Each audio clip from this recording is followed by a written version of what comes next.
Good morning. How are you? All right, yourself? I am well. I am well. One of these pastors that I listen to on, they have a prayer call. She always say, "I'm fair for a square. I'm fair for a square." It But I'm well. How's your week? was good. Hmm. Happy belated CDI uh week. I think last week was Clinical Documentation Integrity Week. So happy belated CDI week. Oh, look, that might only be for RNs. Nobody else know about it. Nobody else. Nobody else is included. I ain't gonna rain on their parade. I'll let them have it. Because who Glory else to knew, right? glory to God. Oh my God, today. Woo, here we go. Oh my goodness. But other than that, everything was okay. Yeah. Yes, Cool, yes. cool. All right. Well, welcome to our Saturday morning tea where we brew up the hottest topics in healthcare. We discuss health information, news, education, that CDI week that seems to be only for RNs, certification tips, entrepreneurship, and really the revenue cycle at large. So as you come in, don't forget to hit the thumbs up or like button. I'm Clarice Warner, the girl with the pearls, the founder and senior education director of the Professional Reimbursement Network, LLC, where coding education is key. PRN is a healthcare compliance consultancy located in Cincinnati, Ohio, that specializes in revenue cycle and regulatory compliance and education. Now, let me ask you, do you know what it takes to be a certified, marketable medical coder? Do you? Well, before I introduce my co host, let me share with you information on a free, yes, free email course on the 5 steps to become a certified, marketable medical coder. Are you interested in medical coding, but not sure where to start? And scared of wasting time and resources? Let me help you with the right steps to become a certified, marketable medical coder. Learn more at bit.ly/5stepscoder. Hey, y'all caught me with my pants down. How about that? If you are interested, if you're interested in getting more information about the 5 steps to become a certified marketable medical coder, well, check the video description for the link. All right, all right. So joining me today is my partner in success, my co-host, Mr. Jesse, the registered trademark. Put some respect on his name, the coding nurse. So introduce yourself and tell the folks all about you. Good morning, everybody. My name is Jesse. I live in Philadelphia. I've been in healthcare for a very long time. In 2014, I left the bedside and transitioned into risk adjustment. During the pandemic in 2020, I created a company, the Coding Nurse LLC, where I help nurses and other people with a clinical background who are interested in leaving the bedside transition into the wonderful world of HIM. And how's that going? It's coming along. So I know you primarily focus on nursing, but if there are other clinical professionals that may be interested in that transition, can they come to you as well? As long as they have a clinical background, absolutely. And I only stress the clinical background because I don't teach the fundamental courses like medical terminology, anatomy, and Mhm, physiology, those type of things. mhm. Okay. So anybody with a clinical background would have that. Yes, they would already come well prepared and equipped to just jump right in. I understand. All right. Well, before we jump in, let me remind you that you can join in and add to the conversation. Don't be shy. Don't be shy. Your opinion matters and is welcomed here. So, friends, use the chat. And if you have a question, please type Q first so we know it is a question and we don't miss it. Even though, as I'm looking through my whole display here, they have some new things that can help us identify some questions. So, we'll see how that works. But I told you every week that I come on here, there's something new. I feel like, really? These folks work out hard for their money. Hard.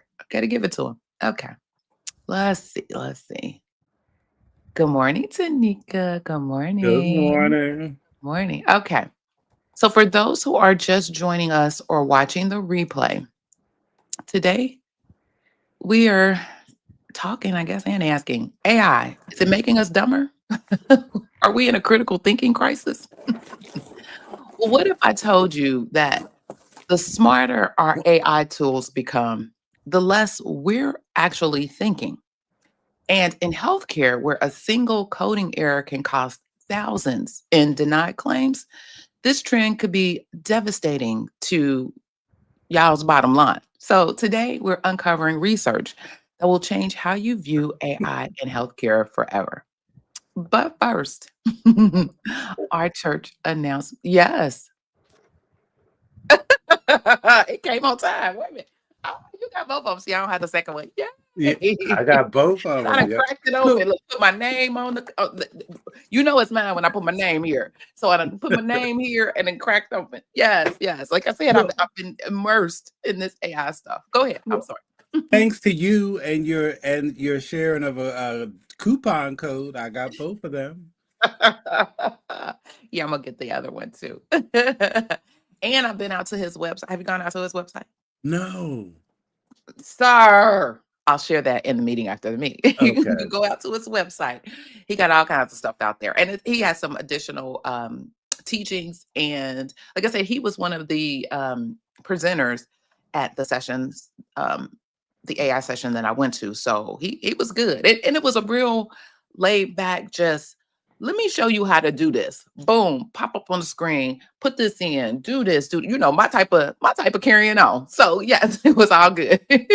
But we'll talk more about that at the meeting after the meeting. You won't want to Okay. miss. Okay. But first, let's take a look at our church announcements, shall we? Shall we? Shall we? Hey, hey, hey, hey. Mm, mm, mm, mm. Hey, like just marching on in. Hmm. Yes, yes. Mm, mm.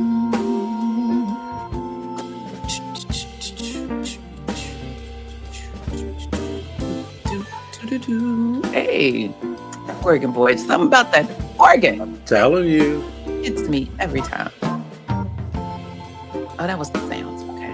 I'm like, why didn't it? I'm steady sliding this little thing. I'm like, why is the music still loud in my ear? Okay. So, whew, I don't know if you know, but CMS is at it again. Uh-oh. They are once again talking about the elimination of the inpatient only list. It was in the proposed rule. Um, we went through this in 2021, I believe, and it was quite the debacle. So it's perplexing to me why we are at this again. I kind of know why they tried to do it, but clearly they didn't do it right the first time. And it caused a whole hot mess at facilities, because oftentimes facilities are challenged in getting the whole inpatient admission thing right.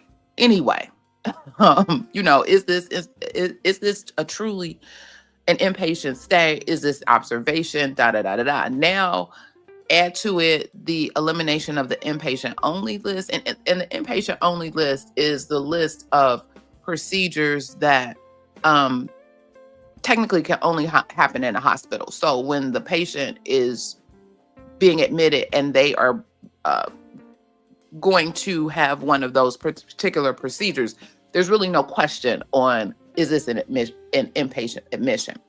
One of the things from before was that the ambulatory side of the world was kind of fighting the inpatient only list, because as you know, healthcare has kind of shifted from inpatient to those who are the sickest and need that level of care to ambulatory care. And the surgery centers and all of the rehab folk, all of the folks felt like, wait a minute, they ain't necessarily got to go to the hospital for that. We can provide those services here. So there always have been this little constant battle. But somebody must be winning the battle because we're at this again with the inpatient only list being proposed um, to be eliminated um, once again. But with that elimination, again, comes a lot of work for hospitals because they have to make a lot of changes to determine, again, the procedures. Like, is this do we have enough documentation to support an inpatient stay, even though, it could potentially be an outpatient? So all of those things are going to rear its ugly head again and cause all kinds of confusion. So folks are suggesting that you kind of plan your strategies now and early and have these conversations about what the elimination of that list is going to look like. Okay. That was all I got. Mr. Jesse, Okay. what you got? The only thing I have is I have my last ICD-10 CM class of the year Oh, starting on Thursday, October 2nd. If you are interested, kindly visit thecodingnurse.com for more information. kindly visit. All right. All right. It's the last one of the year. Yeah, Oh, this year is gone. because this one will finish like right around Thanksgiving, and if Mm. I start any later, you're it's really into the thick of the holidays. Nobody's Mm-hmm. trying to, Ain't nobody got time for that. They be like, nope. because I don't even want to be bothered. So I know somebody trying to learn something won't want to be bothered. Be like, my mind is gone. I'm only thinking about the holiday and all the joy that it will bring. Right. Right. Right. And then you have a lot of people, especially like that time of year, like depending on where you work, like you have to use your time, before you lose it, so you can't, because some people you can't carry over, Yes. and you're So trying to spend time with family. No. folks is out there drinking pumpkin lattes and calling it and living life. Yes, So yes. cool. All right. Well, let the tea spilling begin. Again, welcome back to the Saturday Morning Tea, where we serve up the real talk our profession needs. I'm Clarice Warner, the girl with the pearls, with my partner in success, the coding nurse. So grab your favorite mug because we are going to talk about something that is absolutely fascinating and, quite frankly, a little concerning. Because I've been scratching my head every time I start looking at this and researching this. Like, where do I fit in here? So, sometimes I think about how healthcare could all be so simple. And if we just understood the fundamentals, but then technology comes along and, well, as usual, it complicates things in ways we never expected. So today we're talking about artificial intelligence and something researchers are calling a quote, critical thinking crisis, end quote. Now, before you roll your eyes and think, oh my God, Clarice, here we are with another AI doom and gloom story. It's really not. Stick with me. Stick with me. This isn't about robots taking our jobs. This is about something much more subtle and potentially more dangerous. How AI might be making us, the humans, think less, not more. It's scary, right?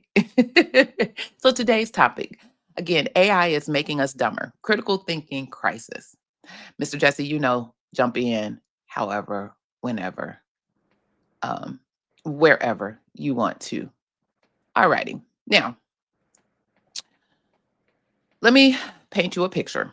Researchers at Microsoft and Carnegie Mellon University recently published some eye opening findings about how AI affects critical thinking. They studied 319 knowledge workers. Those are people like us who rely on our brains to do our jobs. And what they found was Fascinating. But first, let's make sure we're all on the same page about what we mean by, quote, critical thinking. The Microsoft researchers used something called Bloom's taxonomy, and a lot of educational uh, institutions use Bloom's to break down thinking into different levels, from simple knowledge recall all the way up to complex evaluation and synthesis.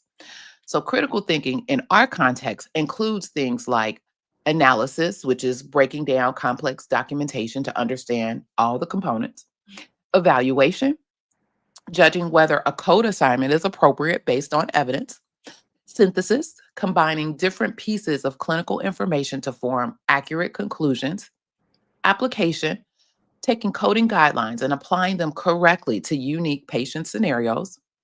Essentially, it's that deeper level of thinking where we're not just following rules, but actively reasoning, questioning, and making informed professional judgments. So in healthcare, that might look like checking the tone of AI generated query letters, verifying the accuracy of suggested code assignments, or assessing potential biases in data insights. Now, here's what the Microsoft study found. The higher someone's confidence in AI tools like ChatGPT, the less they engaged in this type of critical thinking. One study participant said, and I quote, I use AI to save time and don't have much room to ponder over the result. Now, doesn't that just make you pause? Makes me chuckle and pause. Here we are in healthcare where we're pondering over results. That analysis and evaluation piece could literally be the difference between proper reimbursement and a denied claim. And we're admitting we don't have time to think critically about what our AI tools are telling us. Hmm. Microsoft researchers found that instead of using our brains for problem solving and deep analysis, we're shifting to what folks are calling AI babysitting, just steering the chat box with prompts and checking if the response seems good enough. We're moving from information gathering and synthesis to simple information verification. You know what this reminds me of? Remember when we first got GPS in our cars? Well, now I carry a GPS on my phone every day. But suddenly, no one could read a map anymore. What is west and what's east when you driving? We stopped paying attention to street signs and landmarks. Well, really can't pay attention to a lot of landmarks because things are here today, gone tomorrow. But the general direction we were traveling, just we just out here. So we just blindly followed that little voice saying, turn right in 500 feet. I know I do. So, well, my friends, we might be doing the same thing with our critical thinking skills in healthcare AI. Now, let's talk about something that should make every CDI and coding professional sit up and take notice, and that's AI hallucinations. And no, I'm not talking about seeing pink elephants. I'm talking about when AI generates information that sounds completely plausible, but is absolutely wrong. According to OpenAI's own technical report, their O3 model has a 33% hallucination rate. Let's let that sink in for a minute. One out of every three responses could be completely fabricated.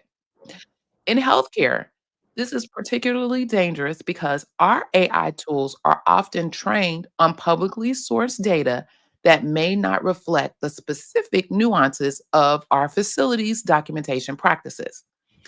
As healthcare expert Cheryl Erickson points out in her analysis for ICD Monitor, there's no guarantee that an AI tool will be consistent with how we actually do things at our particular hospitals and institutions.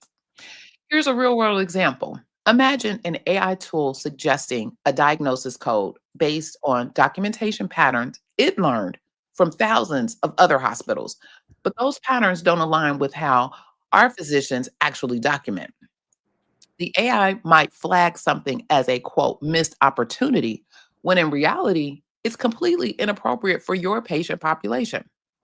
Again, it could all be so simple if we just trust our tools completely. But the reality is that we need to become even more skilled at spotting these AI errors. We're not just coders anymore. We're AI fact checkers. And that requires a whole different level of expertise. The irony, just when we need our critical thinking skills the most, that analysis, evaluation, and synthesis I mentioned earlier, we're using them the least. These AI hallucinations aren't just academic concerns, by no means. They're reshaping our daily responsibilities in ways we never anticipated. So let's have an honest conversation about how our jobs are changing.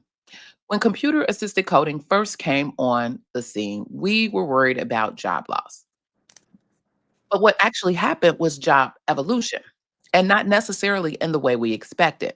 Instead of eliminating positions, AI has made our work more complex.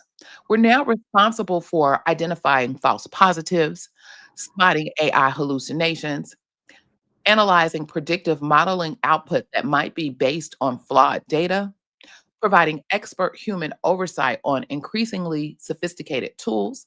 Essentially, we've become data analysts and AI quality control specialists on top of our traditional coding and CDI responsibilities.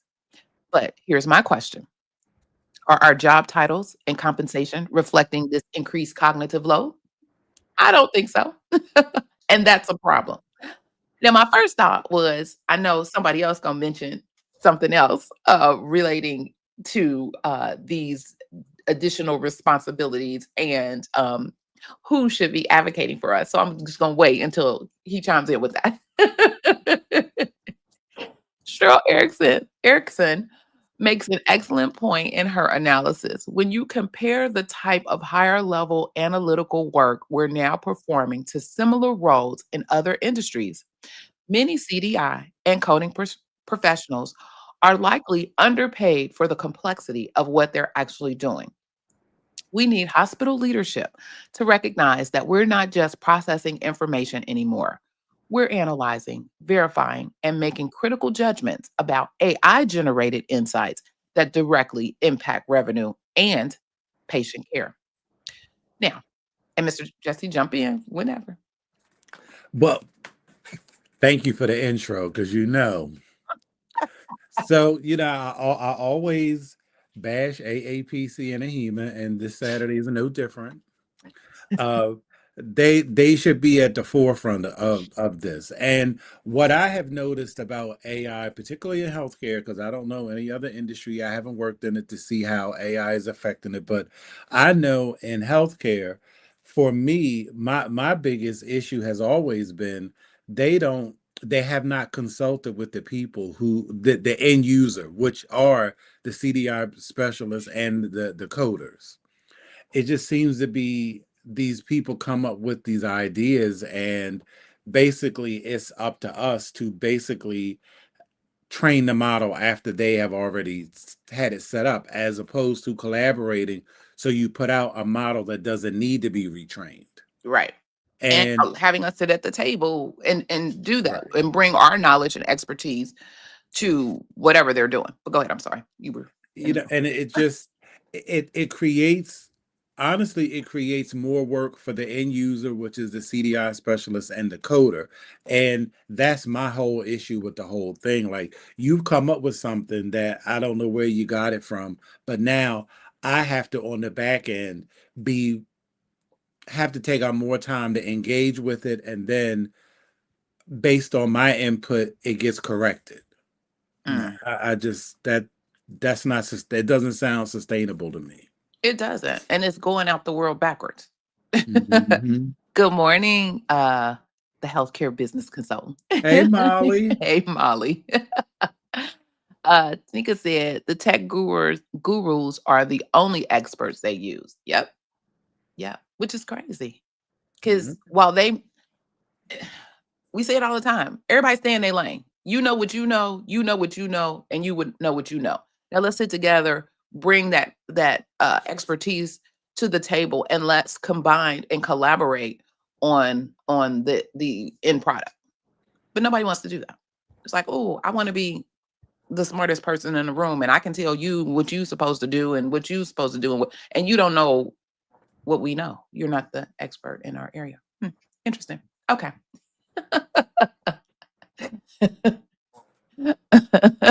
It's like we have to music soul child and teach it. Right. Hmm. Don't get me singing. Hey. Now, I'm go ahead. Go ahead. I'm sorry. because that's what we're doing Hmm. on the back end. Hmm.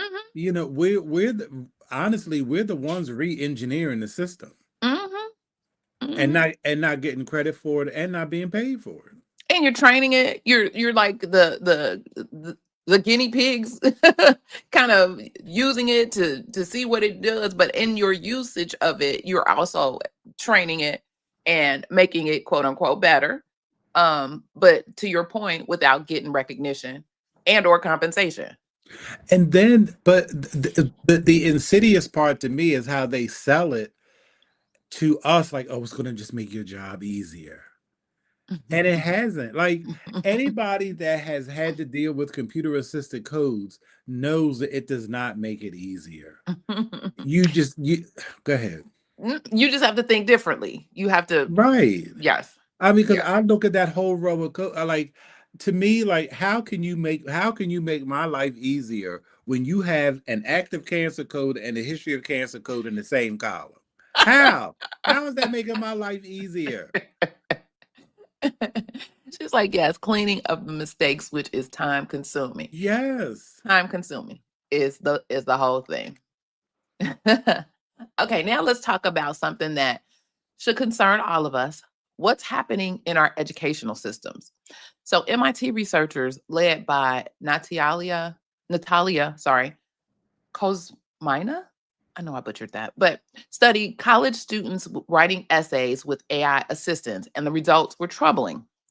Students who rely heavily on AI tools show lower memory recall, more homogeneous writing within topics, less ownership of their work. Over 15% felt that they had no or partial ownership of essays they just written.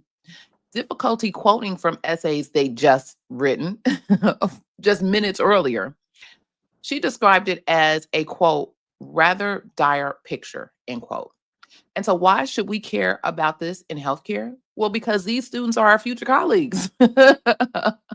If they're graduating without strong critical thinking skills, what happens when they enter our field where accuracy is paramount? A separate study published in December found what researchers called metacognitive laziness among students using ChatGPT. Essentially, people are offloading their higher level thinking to AI tools. And so instead of goal setting, self-evaluation and deep analysis, they're just accepting AI output at face value. In healthcare education, this could be catastrophic. It could all be so simple if students just learned the fundamentals thoroughly first. But if they're relying on AI from day one, they may never develop the analytical foundation they need to spot AI errors later, which is why I'm in this whole thing with the AI and making sure that our students have some frame of reference as it relates to all of these AI tools and what they can and cannot do, and what the student needs to know and not know, bringing that into a position, into a job, being AI literate as well as AI fluent. That's one of the goals. That's why I'm out.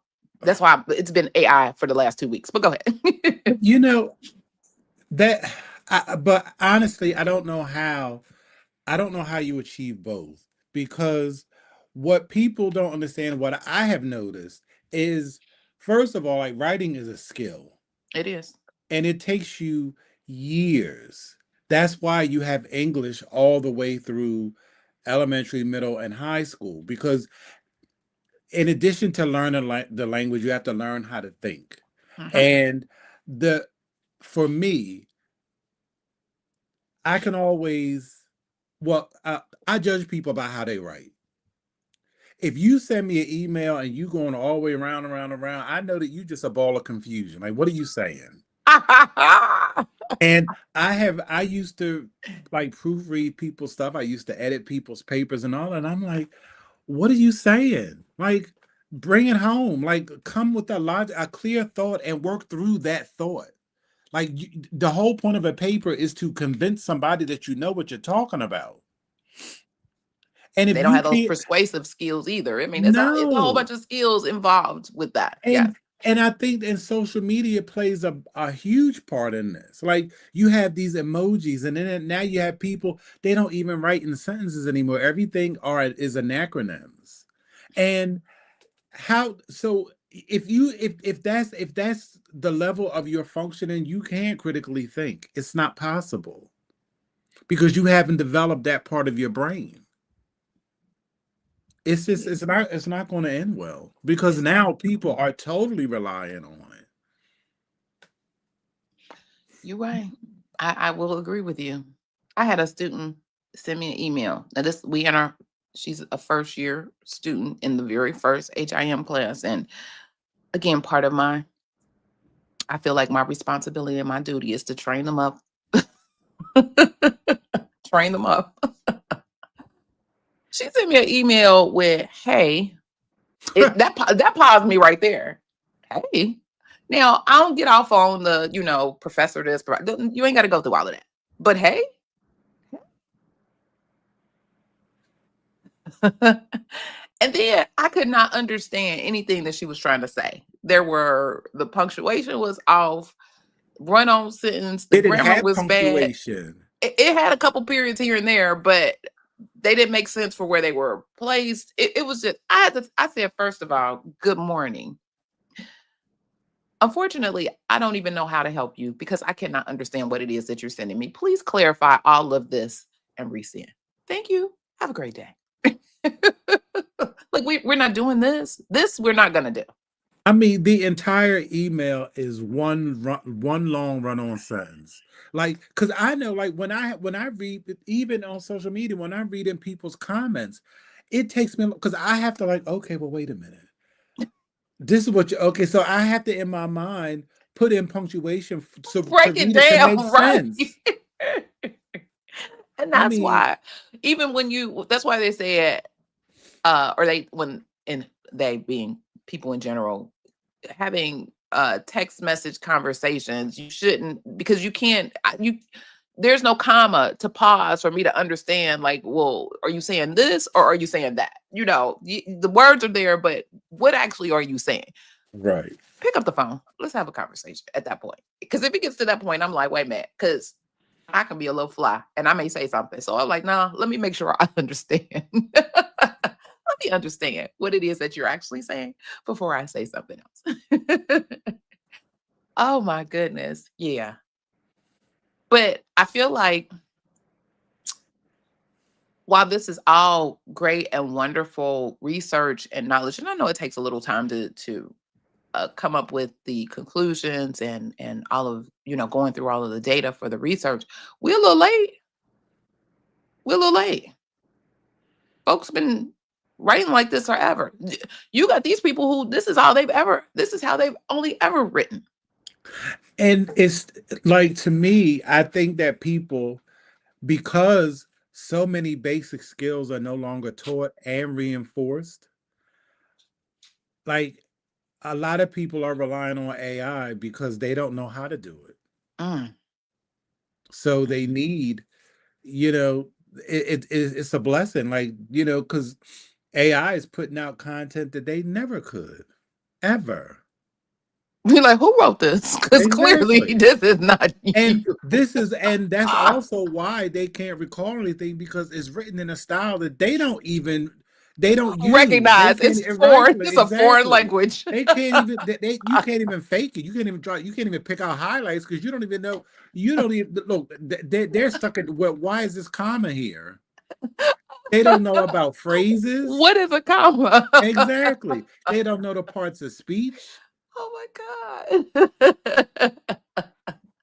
Like, this whole thing is perplexing to me. I don't understand this because somebody take my paper and explain it to me in layman's Honey, terms. Put it back in Chat GP and let it tell you what it is that it said. honey, Jesus be a thesaurus.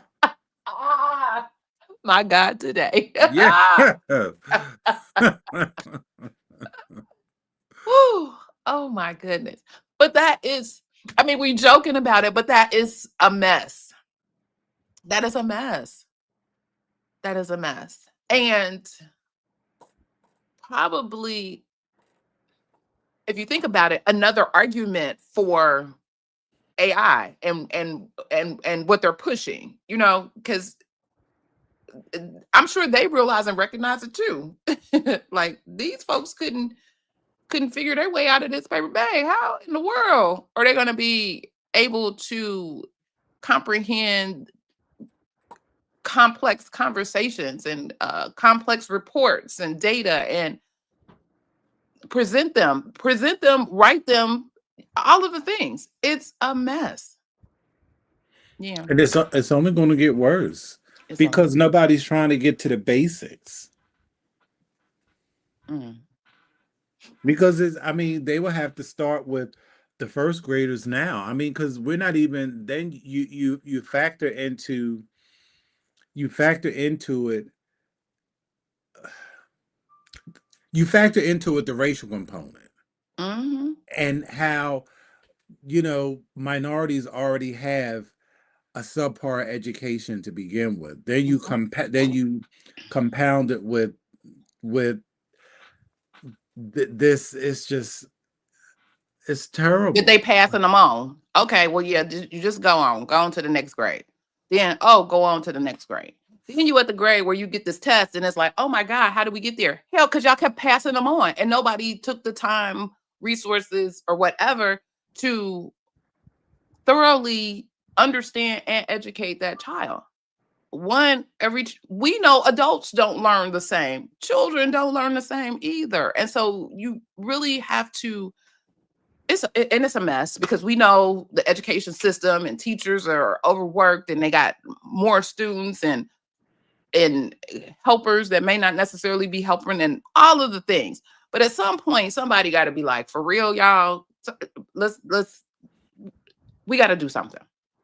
We got to do something, even if it's all right. Maybe one day. Well, maybe I'm thinking out loud, but maybe it's instead of having a full day football practice, soccer practice, whatever, let everybody sit around and have a study session or something. Let's talk about. Let's find out where we are and how we may be able to assist and help our kids. Instead of playing a game or having a party or whatever it is that we do, why don't we gather the kids together so we can have a conversation and listen to them to see they don't even sound right. But but the onus is on the school because I have to And because the parent and the but home. but to a point because can I tell you my mother never helped me with homework and I Did was she on the talk to honor you? roll. Did she read to you? Did she talk to you? Did y'all have conversation? Oh yeah, I mean I had to Okay, read so every she day. probably could Right. hear and discern. Oh, okay. Whatever. Not that the way you talk make sir, what are you saying? What are you talking about? You can get that just in having a conversation. Good But morning. Yo, but wait a but minute. see Hold up. but no everything has an origin and I think the origin for a lot of this started with No Child Left Behind. And then there were other changes that came with that, like they went to Common Core, which it makes Mm. no sense to me. But I remember like I can remember like back when I was in 10th grade in 1450. You know, Oh, I sir. I mean, When you was writing on tablets yes, and chiseling. fighting dinosaurs and whatnot. I mean, I love it. I mean, I remember it because I had to work on it for so long.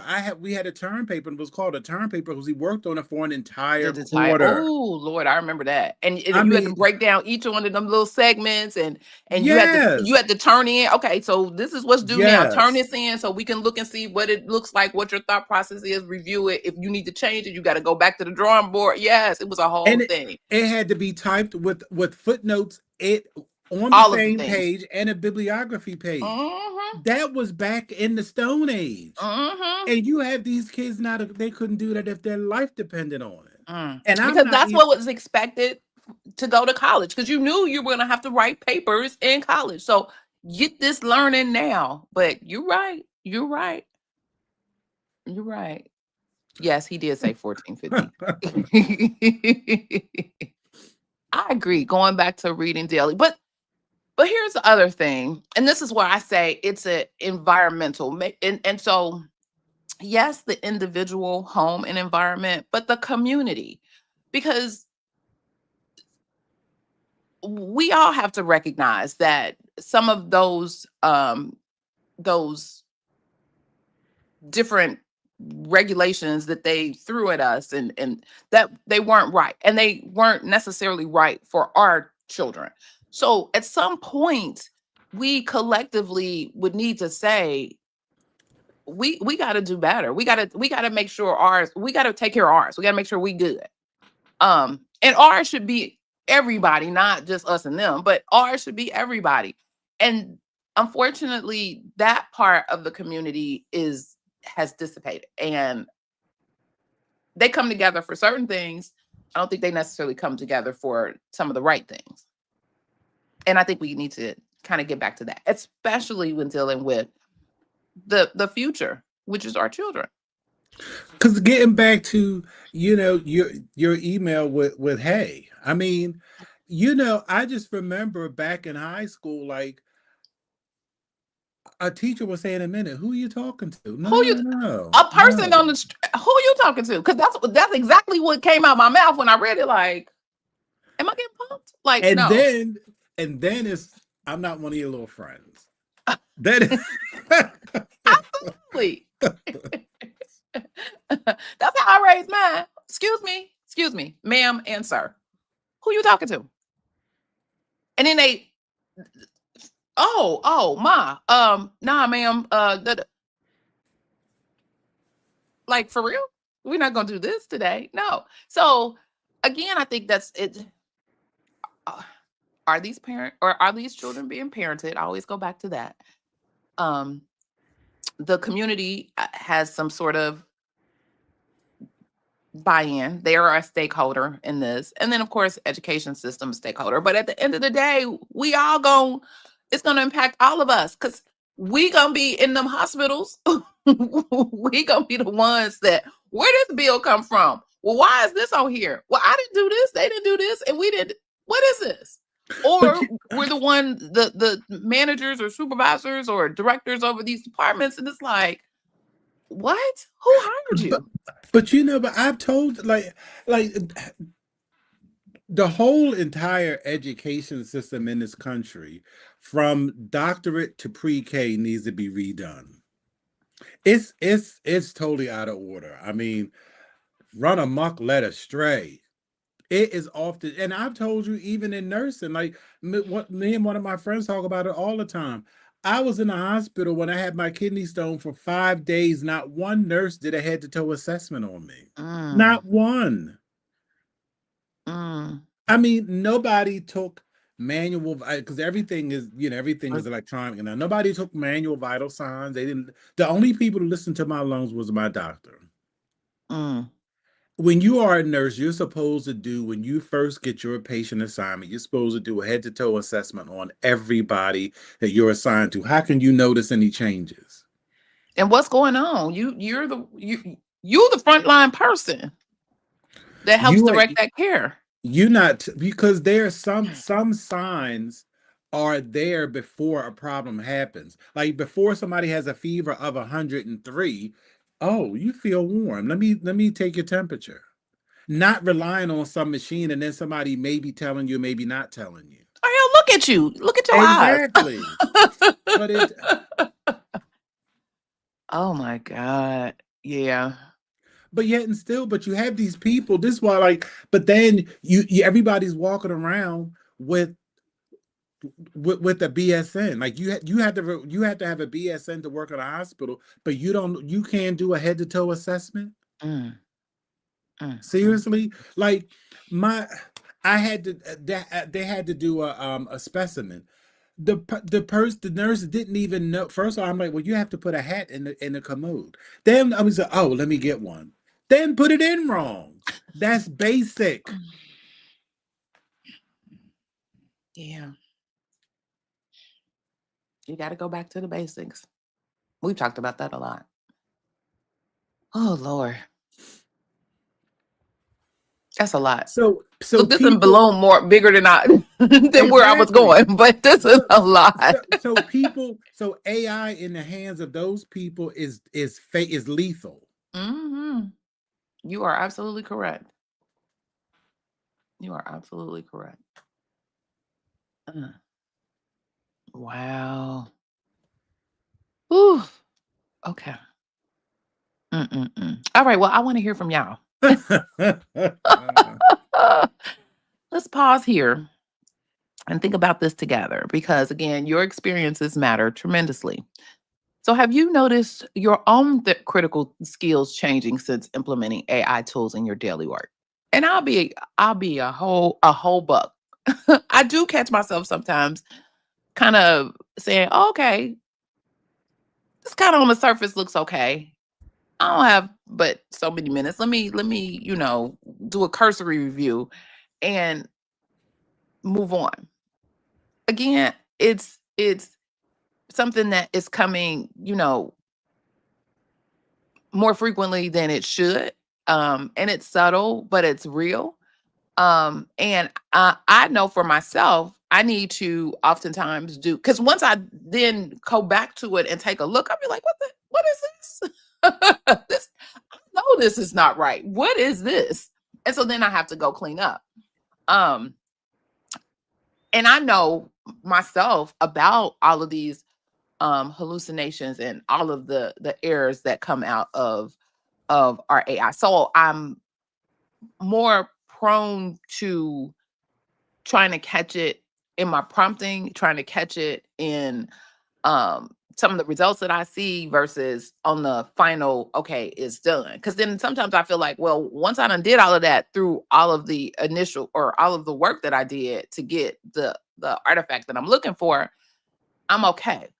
But some people don't even do that kind of work. They're just like, give me so and so and so and so and so. Boom, it gives it to them. They take it, they run, and that is a mess. No, you absolutely have to do the analysis of what's happening with your with the output.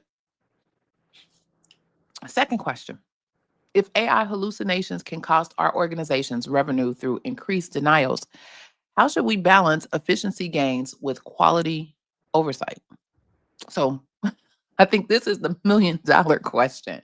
Leadership wants productivity, but productivity without accuracy is just expensive, busy work. Here's my biggest concern. Should we be restructuring job descriptions and compensation to reflect the increased analytical demands we're placing on our CDI and coding professionals? Again, I think the answer is absolutely yes, but they need to make sure that these people come with those particular skills and they're not just BSing their way through. Um, so for the majority of us, we're not just data entry clerks. We're analytical experts providing critical oversight on sophisticated AI systems. And our value to the organization has increased dramatically, and our compensation should reflect that. But also, you need to be able to show that you have those particular skills so that you can get that particular recommendation um, and representation um, and compensation to reflect that. Mhm, mhm. All right. Well, think about those things and drop your thoughts in the comments. You can put them in the comments, in the chat. You can put them in the YouTube comments. You can put them in the Facebook comments. You can put them in the LinkedIn comments. You can put them in all the comments. Or you can send me an email. I do read them. Um, and of course, your insights help us shape our community conversations. So, what do we do with all this information? And how do we protect our critical thinking skills while still leveraging the benefits of AI? Well, again, first we need to recognize that this is a real issue. Again, research from Microsoft, MIT, IBM, and other institutions is showing the same pattern. Increased AI confidence correlates with decreased critical thinking. And acknowledging this is the first step. Second, we need to be intentional about maintaining our analytical skills. Don't just accept the AI output, question it. Ask yourself, does this make sense in the context of our facility? And what might the AI be missing? And then there nuances in this particular case that require human judgment? Third, we need to advocate for proper training and support. Organizations implementing AI tools should also be investing in critical thinking skill development for their staff.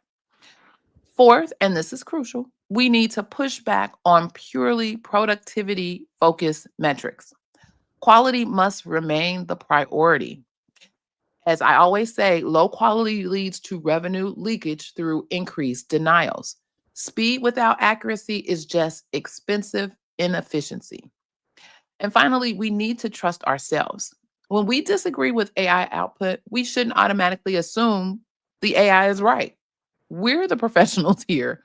We have years of experience, nuanced understanding of our specific environments, and contextual knowledge that AI simply cannot replicate.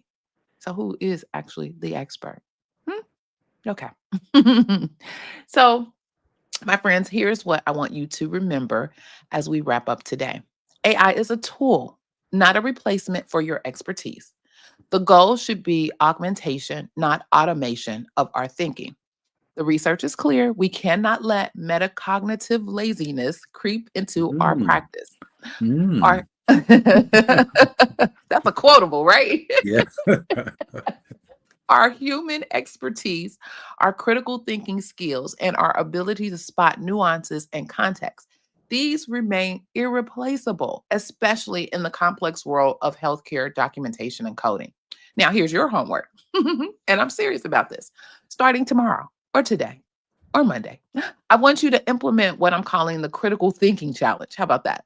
For the next week, every single time you interact with an AI tool at work, I want you to ask yourself three questions. What assumptions is this AI making that I need to verify? What context about our facility or patient population might the AI be missing? And if I had to explain this recommendation to a physician or auditor, could I defend it with confidence? Hmm. Yeah. So write those questions down. You can rewind, go back to them. Put them somewhere where you see them at your workstation and make them your new habit because building critical thinking muscles is just like building physical muscles. It requires intentional, consistent practice. And then here's the second part of your challenge. Share this mindset with your colleagues. Start conversations about AI accuracy in your team meetings. Create a culture where questioning AI output isn't seen as being difficult or slow. It's seen as being thorough and professional. And finally, if you are a manager or leader, advocate for your team. Push back when leadership focuses only on productivity metrics. Remind them that one misdiagnosis code due to AI over reliance could cost more than the time saved by not thinking critically. Again, it could all be so simple if we just remembered that y'all, us, we are the experts. AI is the assistant, and maintaining that relationship through active critical thinking is crucial for both quality patient care and revenue integrity. All right? Okay. Yay. So keep those critical thinking skills sharp, trust your expertise, and remember you are more valuable to your organization than any AI tool could ever be. All right. Yay. Okay. So, Mr. Jesse, did you want to? Mm. I'm gonna ask you at the end, but was there anything you want to? Mhm. No, this is a very timely topic, and I know, but it you done know, morphed into something else. Now my brain is on something else. Like, wait a minute, but let's go deeper. Let's go, and we don't have enough time for that, so we may have to pick this up again with another conversation. All right, all right. So join our community at the Professional Reimbursement Network LLC. We provide ongoing education, compliance updates, and practical strategies for navigating this complex environment of healthcare revenue cycle. Again, you don't have to figure this out alone. And if you're thirsty for fresh perspectives on the healthcare revenue cycle, well, becoming one of the PRNT sippers, you'll join a community of sharp minds who savor the complexities of the healthcare revenue cycle. Why sip alone when you can steep in knowledge together? Come, let's spill the tea on industry insights. And here's what you can expect as a valued member of the PRNT Sippers: exclusive healthcare insights. Gain access to in depth articles, webinars, and resources covering the latest healthcare trends, compliance updates, and revenue cycle best practices. I'm sure y'all probably like, she sent us these videos all the time. Early access. Be the first to receive expert insights and guides, ensuring you stay ahead in the ever evolving healthcare industry. Personalized support. Enjoy direct access to our team of experts for guidance on medical coding, compliance issues, and revenue cycle management. We're here to answer your questions and support your professional growth. And again, my personal favorite, the community connection. Join a private community of healthcare professionals where you can network, share experiences, and collaborate on finding solutions to common challenges. By supporting us, you're not only advancing your healthcare knowledge and career, but also contributing to the success of the Professional Reimbursement Network LLC, a resource that empowers healthcare professionals like you to thrive in their roles, goals, and dreams. So, thank you for considering becoming a member of the PRNT Sippers. For as little as $1 per month, you can join the community. Check out the link in the description of the video. Your support means the world to us, and we look forward to helping you excel in the world of health information and healthcare revenue cycle. Yes. All righty. So, for our Saturday morning tea family, thank you again for spending your Saturday morning with us. I know your time is precious. Most folks be like, it is Saturday morning. And we don't take it lightly that you chose to spend it here with us. Um, Again, at the Saturday Morning Tea, we're all about building a community of savvy, informed, marketable healthcare professionals. So, like, share, subscribe, and comment, and let's grow this community together. Mr. Jesse, do you have any closing thoughts? it was another great show, very timely topic, and it won't be the last discussion. I You know it enjoyed won't, it. right? Keep in mind, with the right knowledge and approach, revenue cycle management really can be simple. Now, tune in next week as we'll be discussing another hot healthcare informational topic that you won't want to miss. See you PRNT sippers at 10:15. Um, this is Clarice Warner, the girl with the pearls. Oh, great topic. Thank you. Put your teas. I didn't say put your tea cups in the chat, did I? But she did. Good luck. Good luck. All right. This is Clarice Warner, the girl with the pearls, reminding you that in healthcare, knowledge isn't just power, it's protection. And remember, be safe, be kind, and don't wish for it, work for it. Until next time, take care. See you on the other side. Yay.